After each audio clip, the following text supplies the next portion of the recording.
오늘은 예수님의 비유 16번째 시간으로 유대인 바리새 에세네 이데올로거 정치인 그리고 칼빈 로마 교회라는 제목으로 주님의 말씀 함께 묵상하도록 하겠습니다. 제목이 좀 긴데 그물에 관한 비유의 첫 번째 말씀으로 함께 주님이 주신 그 말씀을 묵상하는 시간 함께 갖도록 하겠습니다. 그물의 비유는 가라지의 비유와 쌍둥이 비유입니다. 이렇게 동일한 내용들을 다른 표현으로 이렇게 말씀하시죠. 왜냐하면 하나님의 나라에 관한 어떤 중요한 속성이 굉장히 중요하거든요. 그것을 강조하기 위해서 이 비유로 한번 말씀하시고 저 비유로 다시 한번 말씀하죠. 그러니까 이 비유의 말씀을 잘 알도록 우리 예수님이 계속 말씀하신 겁니다. 반복해서 말씀하신 거고 동일한 주제를 다른 모양으로 또 말씀하시는 거죠. 그러니까 우리가 이 비유의 말씀을 통해서 예수님이 우리에게 주신 그 말씀의 의도를 정확하게 알아야 되는 겁니다. 왜냐하면 거푸 이렇게 말씀하셨는데도 모르면 깨닫지 못하면 삶의 변화가 없어요. 근데 이 말씀을 통해서 하나님의 나라가 어떤 나라인지 우리가 살펴보고 그 나라를 위해서 기도하게 될 때 그 삶이 우리에게도 예수님에게 이루어졌던 그 하나님의 나라의 그 모습이 우리에게도 이루어질 수 있다라는 소망을 가지시고 이 비유의 말씀을 함께 따라오시면 좋겠습니다. 그물의 비유는 세상 끝에서 벌어질 일들을 다루고 있습니다. 하나님이 심판하신다는 겁니다. 이 세상이 끝나면, 우리 인생이 끝나면 그냥 죽는 것으로 끝나지 않고 하나님이 우리 인생을 참으로 의미 있고 가치 있게 중하게 의롭게 잘 살았는지 여부를 하나님이 심판하신다는 겁니다. 근데 여기서 심판의 주제는 중심 주제는 아닌데 곁들여져서 함께 나와 있기 때문에 말씀을 나누는 것입니다. 좋은 것과 나쁜 것을 구분하는 일을 하나님이 하십니다. 하나님이 구분하셔요. 우리는 구분하지 않으라도 우린 집사님, 장로님, 우리 성도님 다 좋아요. 아무리 우리가 이렇게 해도 하나님은 구분을 하시는 거죠. 예수님이 말씀하셨습니다. 생명의 부활이 있고 심판의 부활이 있다. 의인의 부활이 있고 악인의 부활이 있다라고 바울도 또 이야기를 하는 거죠.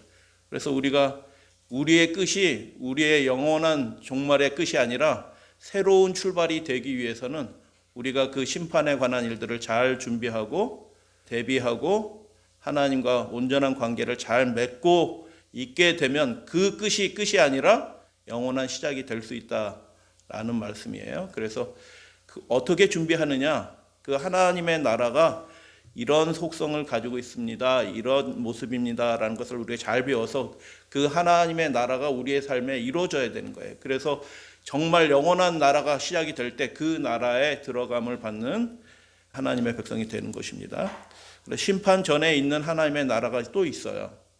심판에서 영원한 행복으로 시작되는 그 나라가 있고 지금 있는 하나님의 나라의 모습에 대해서 예수님이 이 두 가지 것을 섞어서 함께 말씀을 하신 겁니다.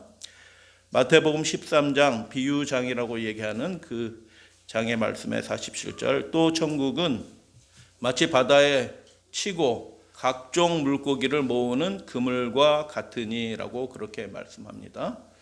천국이 그물이라는 뜻 아니라는 거 여러분 우리는 이제 반복적으로 배워서 알 수 있죠.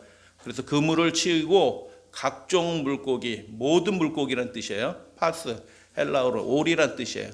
모든 물고기를 모으는 그런 상황과 그 천국의 어떤 모습이 연결되어 있습니다. 그 모습과 천국의 모습, 어떤 모습이 비슷합니다. 라는 그런 뜻입니다. 그물이 천국이라는 뜻은 아니에요. 그래서 모든 물고기를 모은다. 각종, 모든 물고기. 그래서 여러분 교회는 의로운 사람만 모이는 곳이 아니에요. 그런 교회는 교회가 아닙니다. 천국도 아니에요. 교회에는 연약한 사람도 있고 온전한 사람도 있고 죄인도 있고 의인도 있고 준비될 필요가 있는 아직 이제 도의 초보를 아는 사람도 있고 온전히 이미 준비된 사람도 있고 각종 여러 가지 사람들이 다 모여 있는 그 곳이 천국의 어떤 모습과 유사합니다라는 그런 뜻이에요. 그물에 가득함에 물가로 끌어내어 앉아서 물가로 끌어낸다는 것은 그 물고기에게 종말이죠. 그죠? 물고기에게 종말입니다. 좋은 것은 그릇에 담고 못된 것은 내어 버리느니라. 이런 일을 반드시 하죠. 못된 것을 왜 내어버려요? 그건 먹을 수 없는 거거든요. 다른 사람에게 줄 수도 없어요. 그래서 장에 내다 팔 수 없는 그것은 어떻게 해요? 다시 내다 버리는 것입니다. 세상 끝에도 이러하리라. 천사들이 와서, 누가 와서? 천사들이 와서 의인 중에서 악인을 갈라내어. 이거 굉장히 심각한 표현인데 마태만 2번 딱 씁니다. 예수님이 하신 말씀을 마태만 이 2번 딱 사용합니다. 갈라낸다라는 이 표현은 성경의 마태복음에만 2번 딱 나옵니다. 갈라내어 풀무불에 던져 넣으리니. 풀무불 생각하면 어디 장면이 생각나요? 계시록 20장에서 악을 소멸하는 그 영원한 불, 유황불이 생각이 나잖아요. 풀무불에 던져 넣으리니 거기서 울며 이를 갈리라. 울며 이를 간다는 뜻이 뭐예요? 억울하라는 뜻이에요. 이 표현은 자기가 잘못된 선택을 하였기 때문에 그것으로 인해서 후회하며 슬퍼하는 그 장면을 나타내는 전문적인 표현이에요. 억울하다라는 뜻이 아니고요.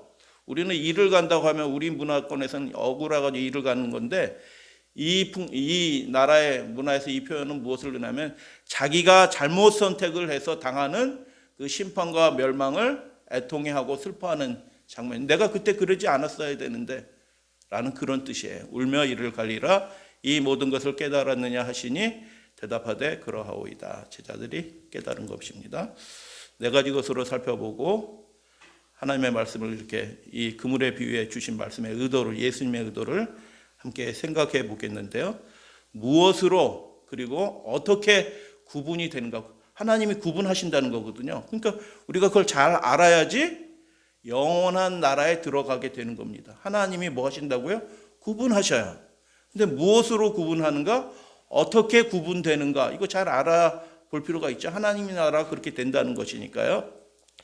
48절 말씀 다시 우리 목소리를 합하여 봉독합니다. 그물에 시작. 그물에 가득함에 물가로 끌어내고 앉아서 좋은 것은 그릇에 담고 못된 것은 내어 버리느니라. 하나님 안에서 우리가 좋은 것으로 여김을 받고 하나님의 영원한 복락의 나라에 들어가게 되기를 소원합니다. 좋은 것과 못된 것이 구분이 된다라는 것입니다. 마태복음 13장 쌍둥이 비유라고 했습니다. 가라지의 비유. 추수 때 같이 또 봉독합니다. 시작. 추수 때 내가 추수꾼들에게 말하기를 먼저 곡식은 모아 내 곡간에 넣으리라 라고 그렇게 얘기합니다. 내 곡간에 넣으리라 라고 얘기하고 그물에 비해서는 그릇에 담고 라고 얘기하고 가라지는 거두어 내어서 불사르게 단으로 묶고 여기는 풀무불에 던져진다라고 이렇게 얘기했잖아요. 쌍둥이 비유예요. 내가 추수꾼들에게 그 추수꾼들이 천사라고 말하고 그물의 비유에서도 천사가 그 일을 할 것이다라고 그렇게 이야기합니다. 여러분 사단을 누가 결박해요? 천사가 결박합니다. 천사가 그 일을 수행합니다.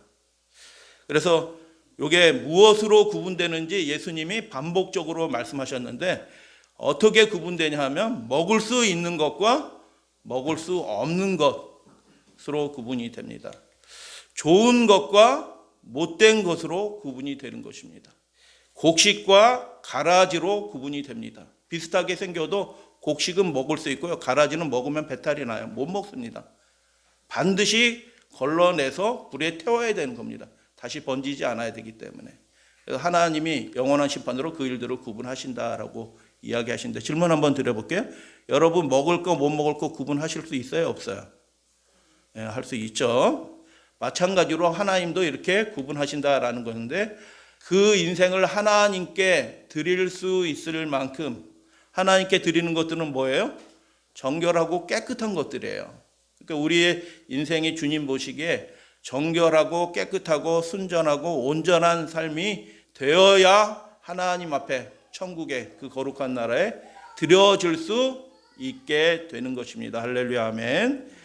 하늘에 합당하지 못한 것은 다른 사람에게 추천도 못하는 거예요. 못된 것이고 가라지예요. 그래서 이렇게 구분이 된다라고 말씀하시는데 무엇에 의해서 어떻게 구분되는지 함께 살펴보도록 하겠습니다.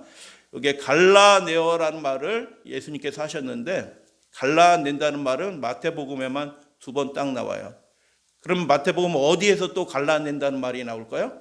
이게 굉장히 의미심장합니다. 예수님이 이 말씀을 허투루 하시는 말씀이 하나도 없어요. 사실은 예수님의 공생에 처음에 하신 말씀과 나중에 하신 말씀이 다 사실 연결이 되어 있어요. 그분은 어떤 의도를 가지고 목적을 가지고 그 하나님의 나라에 관한 그 말씀을 하나씩 다 구축해 가시는 분이셔요. 위대한 건축자입니다. 그래서 갈라낸다는 말이 어디서 나오는지 살펴보니까 마태복음 25장에 그 종말장이죠. 종말장에서 새 비유가 나오는데 그 새 비유 중에서 양과 염소의 비유에서 그 말이 다시 나와요. 모든 민족을 다 같이 봉독합니다. 시작. 모든 민족을 그 앞에 모으고 각각 구분하기를 목자가 양과 염소를 구분하는 것 같이 할 것이다 라고 주님 그렇게 말씀하셨어요. 이게 구분한다는 말이 갈라낸다는 뜻이에요. 그냥 일반적인 구분인 게 아니고 갈라내요. 양과 염소를 갈라내는 것입니다. 모든 민족을 한 사람도 남김없이 그 목자이신 그분이 양과 염소로 완전히 다 갈라낸다 라고 그렇게 말씀을 하셨어요. 종말장이죠. 무엇으로 구분이 됩니까? 곡식, 좋은 것, 의인은 양으로 구분이 돼요. 못된 것, 가라지, 악인은 염소로 구분이 되는 것입니다. 여러분 양과 염소의 비유는 뭐 또 할 텐데 양과 염소가 무엇으로 구분이 된다라고 예수님이 설명을 해주셨냐면 마태복음 10장과 이게 연결이 돼요. 주의 명령을 수행하는 그 사람을 귀하게 여겨서 그 사람들이 아무것도 안 가지고 나가거든요. 지팡이와 겉옷만 들고 나가는데 그 사람들이 줄일 때 먹을 것을 주고 그들이 옥에 갇혔을 때 찾아가고 그들이 고난받았을 때 위로하는, 그래서 자기가 직접적으로 하나님의 나라에 일하지 못할지라도 여러분 잘 기억하셔야 돼요. 우리의 운명이 이렇게 결정이 됩니다. 모든 사람의 운명이 내가 하나님의 나라를 위해서 사도로서 직접적으로 그 일을 하지 못할지라도 그 일을 주의 명령을 받아서 그 일을 수행하는 주의 종들을 귀하게 여겨서 그들이 옥에 갇혔을 때 찾아가지고 그들이 줄일 때 먹을 것을 주고 그렇게 하는 사람들, 그 사람들의 그 공력을 결단코 그들이 잃어버리지 않을 것이다 라고 주님께서 그렇게 말씀하셔요. 최소 수행 조건이 있는데 주님의 나라를 위해서 무엇인가 하는 사람이 좋은 것입니다. 곡식입니다. 그 사람이 의인들인 것입니다. 그 사람이 양인데 최소한 어떻게 하느냐 하면 그 일에 내가 직접적으로 결정적으로 기여를 하지 못할지라도 그 사람들이 그 일들을 더 잘할 수 있도록 어떻게 해요? 최소한이라도 섬기고 보조하고 협력하는 그 사람들은 예수님이 말씀하신 거예요. 결단코 상을 잃어버리지 아니하리라. 할렐루야 아멘. 그러니까 이 결정적으로 이것이 무엇에서 구분이 되냐면 하나님의 나라를 위해서 무엇인가 수고하고 애쓰는 그 사람들이 하나님 보시기에 좋은 것으로, 곡식으로, 양으로, 의인으로 간주된다라는 것입니다. 혹시 내가 직접적으로 못할지라도 어떻게 해요? 그 일에 재정적으로, 기도로 마음을 다해서 협력하고 수고하는 그 사람들이 천국에 들인받는 사람들이다라고 주님께서 그렇게 말씀하죠. 우리가 언제 주님이 옥에 갇혔는데 찾아가지 않았습니까? 주님이 언제 목마를 때 우리가 마실 거 주지 않았습니까? 주님이 줄이실 때 우리가 먹을 거 주지 않은 데가 언제입니까? 라고 얘기하는데 지극히 작은 자, 그 예수님의 사명을 맡은 자들이에요. 여러분 베드로가 작은 자예요? 큰 자예요? 아무도 알아주지 않습니다. 무명의 존재예요. 그 작은 자 하나에게 주님의 사명을 맡아서 그 일을 수행하는 그 작은 자 하나에게 한 것이 예수님에게 한 것이다라고 주님께서 그렇게 말씀하셔요. 그냥 가난한 사람 도와주라는 그런 뜻이 아니에요. 이 말씀은. 그래서 천국 사명을 이루는데 어찌하든 우리가 협력하는 사람인 것입니다. 나 아무것도 못하면은 그냥 앉아서 있는 겁니다. 그 자리에 그 믿음으로 자리를 채우고 앉아 있는 사람이라도 하나님은 그 믿음의 행위를 귀하게 여겨주신다. 할렐루야 아멘. 무엇에 의해서 구분되는가? 하나님의 나라의 그 일들을 귀하게 여기고 수행하는 자, 그 상들을 반드시 받을 것이다. 그러면 어떻게 구분되는가? 하나님이 구분하시는데 어떻게 구분하시는가? 두 가지로 구분한다라고 그물의 비유는 말합니다. 먹을 수 있는 것과 먹을 수 없는 것. 예수님이 하신 말씀 가운데서 유명한 말씀이죠. 너희 중에 아비된 자, 누가 아들이 생선을 달라 하면 생선 대신에 뱀을 주겠느냐? 이건 무슨 뜻이에요? 반드시 너의 기도들이 하나님 아버지로부터 응답된다. 당연히 응답된다. 그렇게 믿으시게 되길 바랍니다. 아비 된 자가 아들이 아빠 다 생선 먹고 싶어 하는데 뱀을 갖다 줄 사람이 어디 있어요?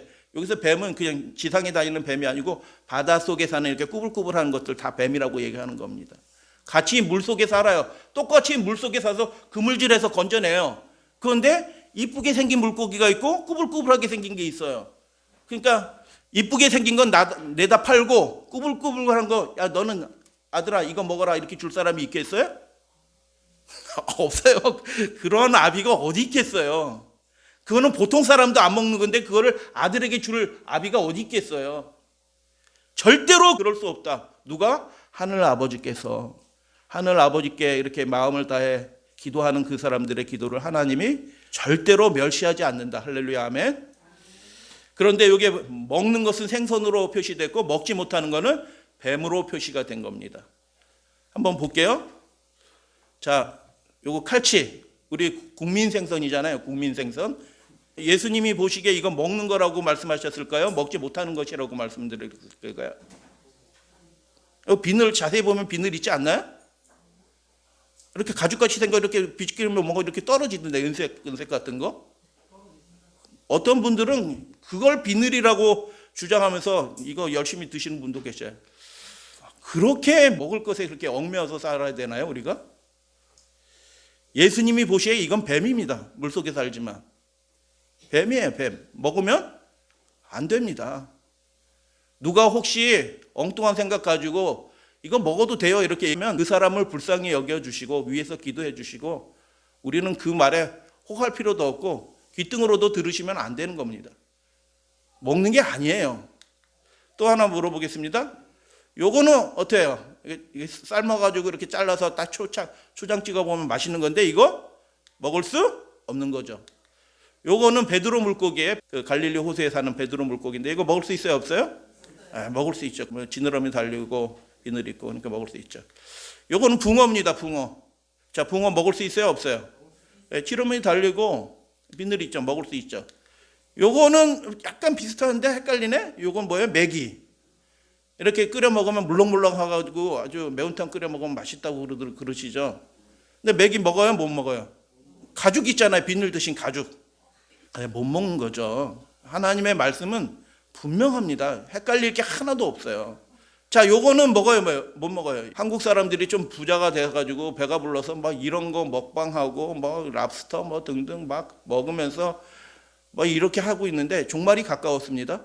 이 세상 문화가 멸망하는 문화로 가고 자기 배를 채우고 자기의 만족을 위해서 모든 것들을 이렇게 소비하는 그런 문화는요 멸망이 가까운 겁니다. 그게 바벨론 문화예요. 계시록의 바벨론 문화가 자기 만족을 위해서 모든 것들을 하는 거예요. 이것도 먹어보고 또 저것도 먹어보고 하나님의 뜻은 하나도 생각하지 않고 하나님이 구분하신다는 걸 생각하지 않고 심판이 없는 것처럼 세상을 살아가요. 먹고 마시는 일에 즐기면서 그렇게 살아가는 못 먹는 거죠. 질문 하나 더 드려요. 요거는 동해안에서 많이 나오는데 요즘은 잘 안 나오는 명태. 이건 먹을 수 있어요 없어요? 먹을 수 있죠. 하나 더 물어볼게요. 이건 남해안에서 나오는 거예요.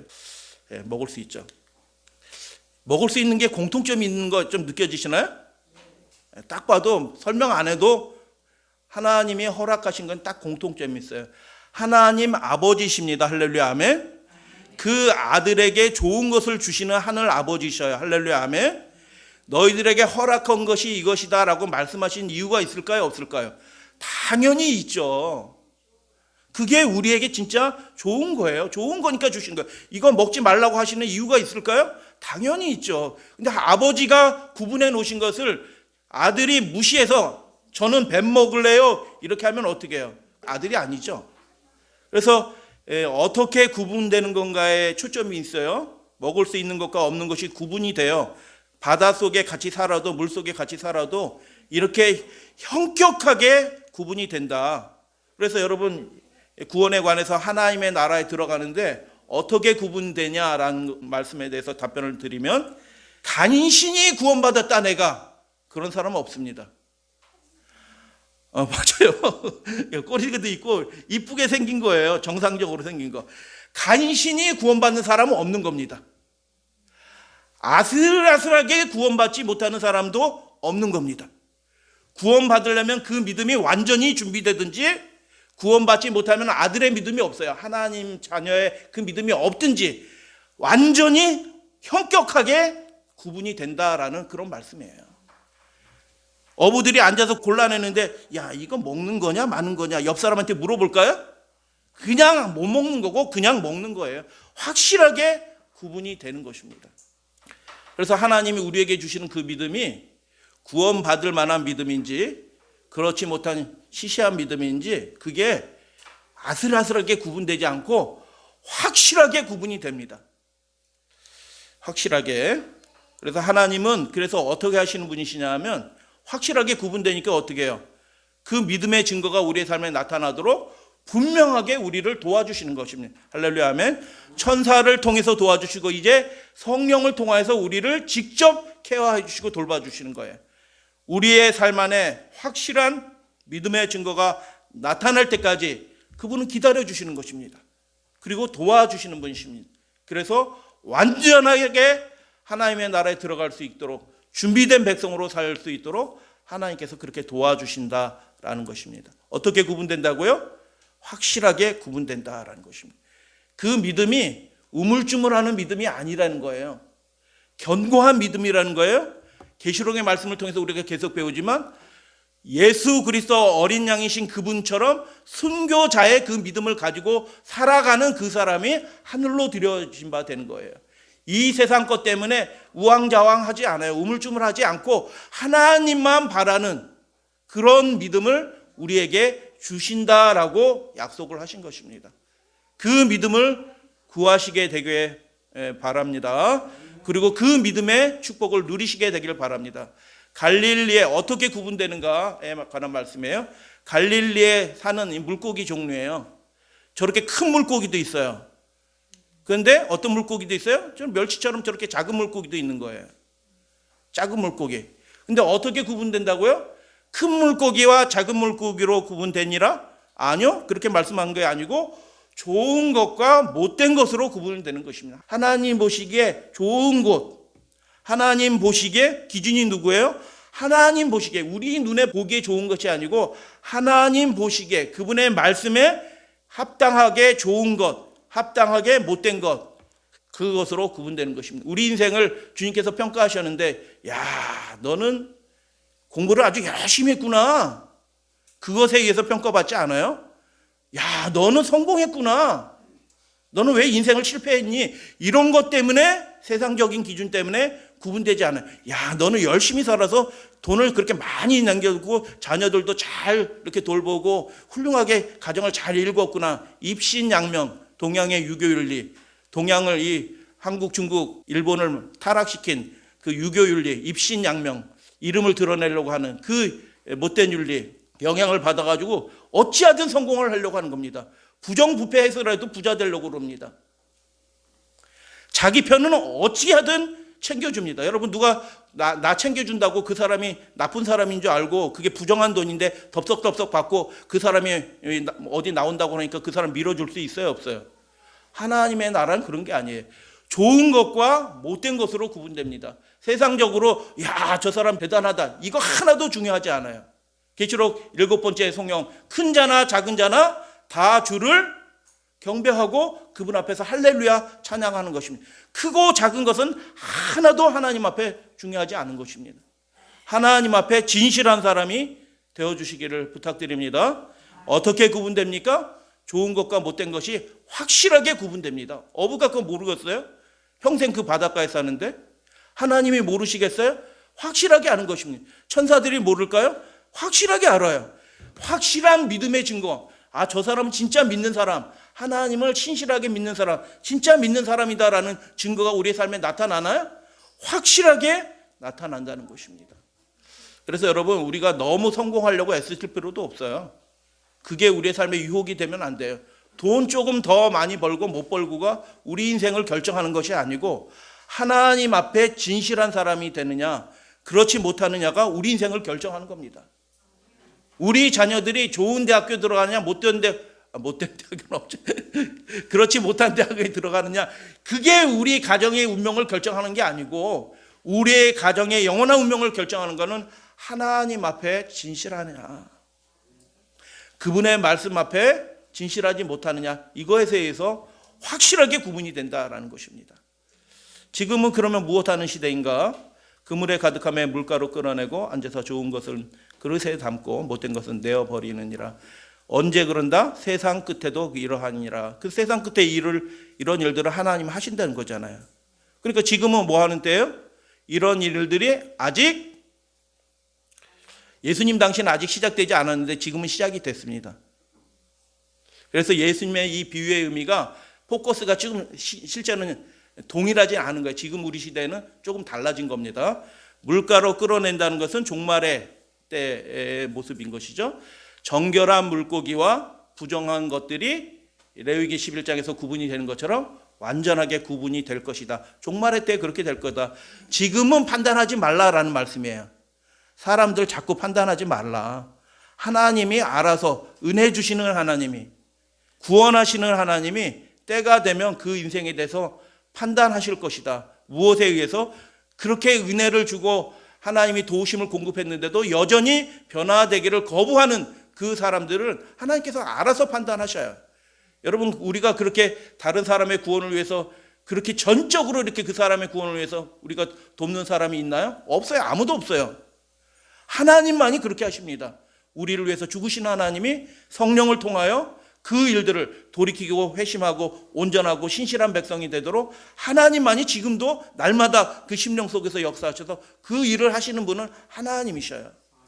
그렇기 때문에 하나님이, 은혜 주신 하나님이 그 은혜에 어떻게 반응하냐를 그분이 판단하시는 것입니다. 세상 끝에 그 일들이 이루어질 것이다 라고 얘기하는데, 세상 끝에 영원한 운명을 결정하시는 것이고, 지금은 성령 안에서 스스로를 판단하고 남을 판단할 필요 없어요. 그 사람이 술을 마시든 도둑질을 하든 그것은 우리가 판단할 일이 아니에요. 하나님이 하실 일들이 있어요. 할렐루야, 아멘. 그를 위하여 하나님이 하실 일들이 아직 남아있으면 우리는 판단하지 말고 스스로를 그렇게 판단하고 확정하셔야 됩니다. 나는 정말 하나님의 나라에 들어가기를 정말 원하는가? 예수님을 만나기를 정말 원하는가? 그분의 나라를 정말 소망하는가? 그분의 뜻이 이 땅에 이루어지기를 정말 갈망하는가? 그러면 협력할 거죠. 모입시다 하면 모일 거죠. 공부합시다 하면 어떻게 해요? 공부할 거죠. 성경 찬미 가지고 다닙시다 하면 어떻게 해요? 함께 가지고 다닐 거죠. 무슨 얘기를 해도 나는 내 스타일대로 할 거야. 그분들은 천국에 합당하지 않은 겁니다. 자기 스타일이 없는 사람이 천국에 들어갑니다. 예수 스타일이 천국에 들어가는 겁니다. 동의하시면 아멘? 그래서 지금은 스스로를 확정할 때고 우리 운명이 결정되는 때니까 남은 판단할 건 없고 그 사람이 뭘 먹든지 뭘 마시든지 우리가 판단할 건 하나도 없어요. 그 인생에 하나님의 은혜가 결정적으로 임하기를 우리는 위하여 기도하면 되는 것입니다. 구분하여 심판하시는 일을 세상 끝에 하시겠다는 뜻이에요. 예수님의 강조점은 여기 있어요. 그러니 너희는 지금 그런 일들을 하지 말라. 그물이 세 가지 종류가 있는데 크게 두 가지예요. 투망이 있고 이렇게 배를 가지고 한 200m, 300m 크게 돌아서 두 배로 또는 한 배로 해서 돌아서 육지에서 끌어내는 그물이 있어요. 두 가지 그물이 있는데 여기서 그물의 비유는 투망이 아니고 혼자서 이렇게 슉 던져서 하는 투망이 아니고 이런 그물이에요. 끌어서 당기는 그물. 여러분, 그러면은 그물 안에 세상 끝에는 물가고, 물가로 끌어내니까 세상 끝이죠. 물고기 끝. 구분은 천사가 한다라고 얘기하는데, 바다에 치고 모든 물고기를 모으는 뜻이죠. 모으는 그물과 같으니라고 얘기인데, 그 하나님 나라의 사명을 감당하도록 세운 조직이 교회인 것입니다. 그래서 교회에는 무엇이 필요해요? 모든 물고기를 다 모으는 거예요. 그 사람이 잘 믿든 잘 믿지 않든 그건 우리가 판단하지 않아요. 초청하는 거고 인도하려고 우리가 기도하고 협력하는 일, 교회가 그런 일들을 잘 위해서 준비되는 일들을 하도록 그 이 사명을 우리에게 맡겨주신 것입니다. 그래서 치고 모는 일을 하는데 그 일들을 하기 위해서 반드시 필요한 것이 있는데 무엇이냐면 두 가지예요. 베드로와 요한이 필요합니다. 베드로는 잘하는 사람이고 요한은 데모도예요. 나이가 어리니까 경험이 부족하니까. 여러분 그 일들을 잘하시는 분이 있어요. 잘하시는 분과 함께 팀을 짜서 그 일들을 열심히 같이 도와주셔야 돼요. 그 사람이 양인 것입니다. 그 사람이 좋은 것입니다. 그 사람이 의인으로 간주될 것입니다. 그 사람이 곡식으로 간주될 것입니다. 여러분은 베드로예요, 요한이에요? 저는 육지에서 그물로 땡기는 사람, 뭐 이렇게 될 수도 있어요. 무슨 일이든지 잘하든 못하든 그 일에 협력하는 사람들이 필요하다라는 것입니다. 어린이들도 할 수 있는 일이 있을까요? 당연히 있죠. 예배 모본을 보이는 거. 어른들도 마찬가지예요. 연세가 많이 드시면 뭐 잘 기억도 안 나고 뭐 말씀을 들어도 그때만 아멘하고 은혜 받는데 뭐 생각 하나도 안 날 수도 있어요. 글자도 안 보여. 그래도 연세 드신 분이 할 수 있는 게 뭐예요? 위하여 기도하는 일들을 함께 할 수 있는 거예요. 훌륭한 일인 겁니다. 그 영혼을 위해서. 두 번째 필요한 게 뭘까요? 배와 그물이 필요한 겁니다. 교회의 재정을, 교회에서 드려지는 헌물들을 그 일들을 위해서 우리가 사용하는 겁니다. 더 잘하기 위해서 준비해야 되는 것입니다. 그래서 교회는 그 영혼 구원 사업, 주님께서 우리를 위해서 죽으신 주님께서 맡기신 그 일들을 잘 하라고 세우신 기관이에요. 할렐루야, 아멘. 그 일들을 어떤 모양으로도 협력하는 사람들이 의인으로 간주됩니다. 의인으로. 프랑스의 유명한 화가인데 이분이 이 비유의 상황들을 그림으로 이렇게 그렸는데 참 그림들이 영적이에요. 지금 우리가 사는 시대는 어떤 시대입니까?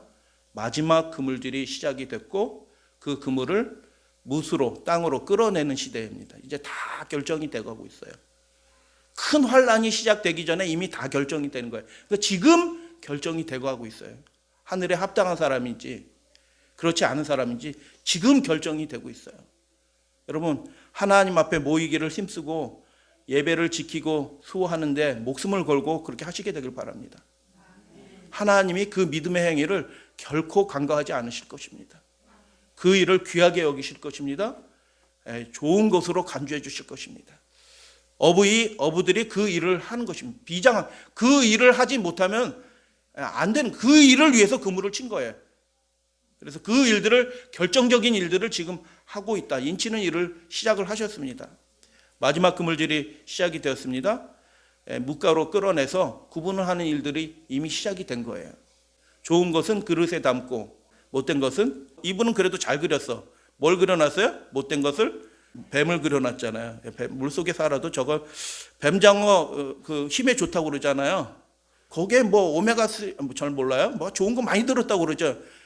위생적으로 키워서 이거는 더러운 게 아니에요. 여러분 하나님이 위생을 따져서 그렇게 구분하신 걸까요? 훨씬 더 본질적인 게 있어요. 과학으로 판별할 수 없는 훨씬 더 본질적인 게 있습니다. 우리하고 안 맞는 거예요. 그게 구분을 하는 것이죠. 지금 천국의 모습은 섞여 있는 겁니다. 그래서 우리가 판단하지 않고 우리는 서로 사랑하는 백성으로 삼았는 줄로 여러분 믿으시게 되길 바랍니다. 온갖 종류 모든 종류의 물고기가 다 섞여 있는 상태와 같으니 그게 천국입니다. 그래서 교회는 뜻이 잘 맞는 사람들끼리 다 이렇게 모여 있는 데가 교회가 아니에요. 그건 교회가 아닙니다. 천국도 아니에요. 그게 동호회입니다. 동호회.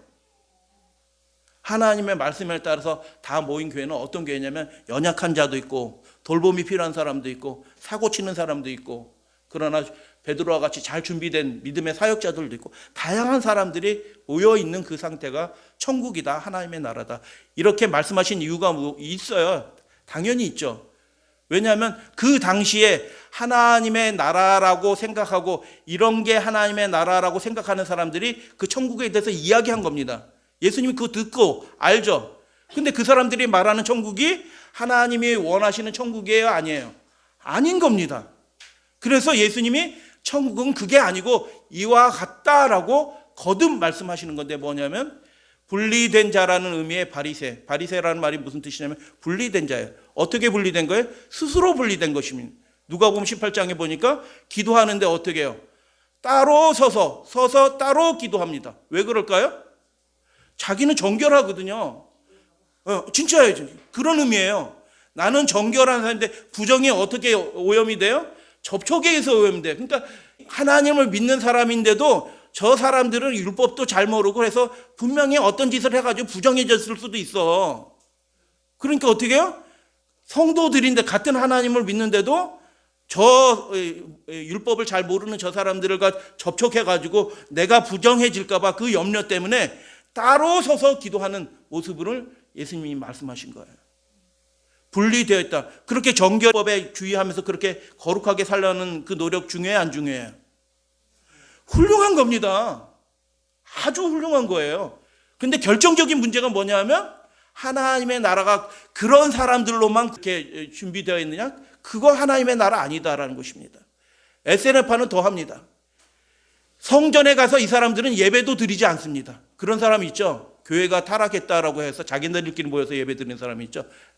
SNF파입니다. SNF파. 교회가 타락했으니 교회 갈 필요 없고 우리들끼리 예배 드리자. 쿰란 SNF파가 그런 사람들이에요. 성전에 가서 제사도 안 드립니다. 그 사람들. 왜냐하면 제사장이 타락했는데 그 타락한 성전에 가서 뭐토록 예배 드리냐, 제물을 드리냐. 그럴 필요. 하나님 그곳에 안 계신다. 근데 예수님은 어떻게 하셨어요? 거기 올라가서 다 기도하고 제물 드리고 하시는 겁니다. SNF파는 훌륭한 영성을 가지고 있어요. 아무한테나 성경을 가르치지도 않아요. SNF파로 가입을 하려면은 재산을 다 드린 다음에 한 3년 수련을 받고 진짜 우리 공동체의 일원이구나라는 것이 입증돼야지 SNF파 일원이 되는 것입니다. 아주 철저한 사람들이죠. 경건한 사람들이죠. 근데 거기서 한 번 잘못하면 어떻게 해요? 그 규율을 어겼어요. 한 번 잘못했어. 그러면 어떻게 해요? 쫓겨납니다. 실제로 쫓겨나요. 그 쫓겨난 사람이 누구게요? 요한이라는 설이 있어요. 요한이 그래서 어리지만 나이는 어리지만 하나님 말씀대로 경건하게 살려고 했던 사람이 누구예요? 그 어린 요한입니다. 어린 요한. 네, 사도 요한. SNF파는 자기가 하나님의 나라라고 생각해요. 우리들을 통해서 하나님이 천국을 이루실 거다라고 그렇게 믿은 겁니다. 열심당원도 그랬고요. 시카리는 단도란 뜻이에요.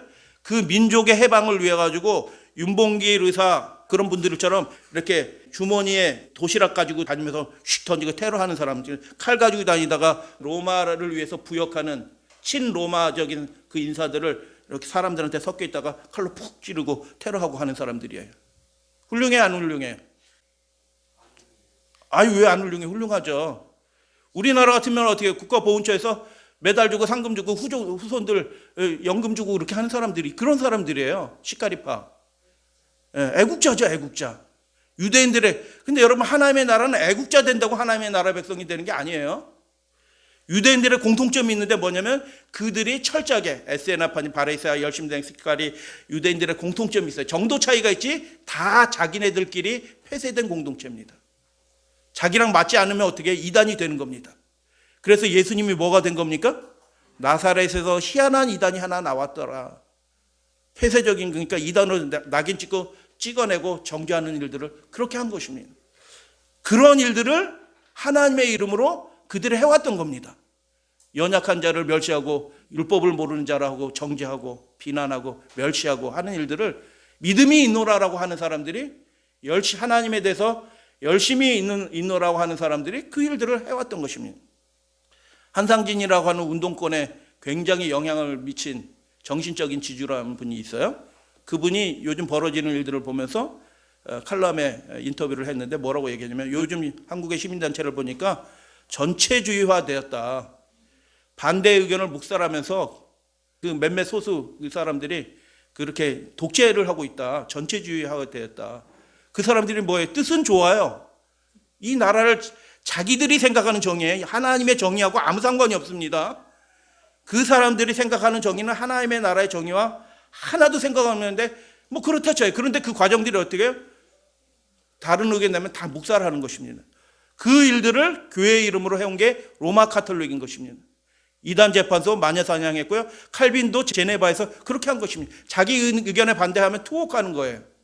고문하는 거예요. 죽이는 거예요. 칼빈도 그렇게 합니다. 똑같아요. 영이 똑같아요. 로마 카톨릭이나 칼빈이나 운동권이나 예수님 당시 열심당원이나 SNF나 바리새가 영이 똑같아. 그 영은 어디서 올까요? 하나님의 영이 아닌 겁니다.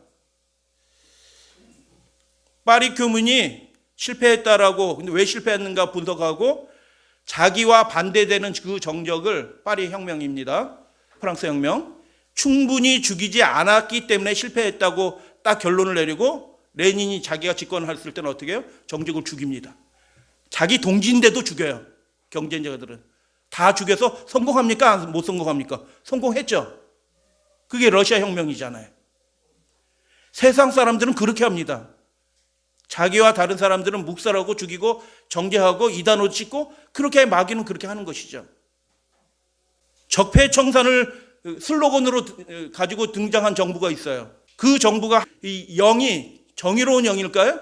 상대방을 내가 죽이겠다라고 얘기하는 하나님의 나라일까요? 그것이? 절대로 그렇게 될 수 없는 것입니다. 상대방을 파괴하기 위해서 사주하고 압박하고 하는 그런 검찰들, 이런 것들이 하나님의 나라가 될 수 있을까요? 절대로 그렇게 되지 않은 것입니다. 하나님의 나라는 굉장히 드뭅니다. 자기와 달라도 인정하고 존중해주고 함께 하나님의 나라를 이뤄갈 수 있는 그런 마음이 넉넉하게 있는 그런 믿음의 사람들이 이 시대에 필요한 줄로 믿습니다. 그래서 예수님이 이 말씀을 하신 거예요. 예수님이 활동하시는데 나를 따르라 라고 하셨지만 다른 모든 공동체와 구분된 예수님이 구분된 공동체를 세우려고 하시지 않았어요. 예수님은 전혀 그런 것을 하려고 하시지 않으셨어요. 오히려 예수님이 뭐라고 말씀하셨어요? 자기를 저주하고 욕하고 십자가에 못 박아 죽은 그 예루살렘을 예수님은 떠나지 말라고 한 것입니다.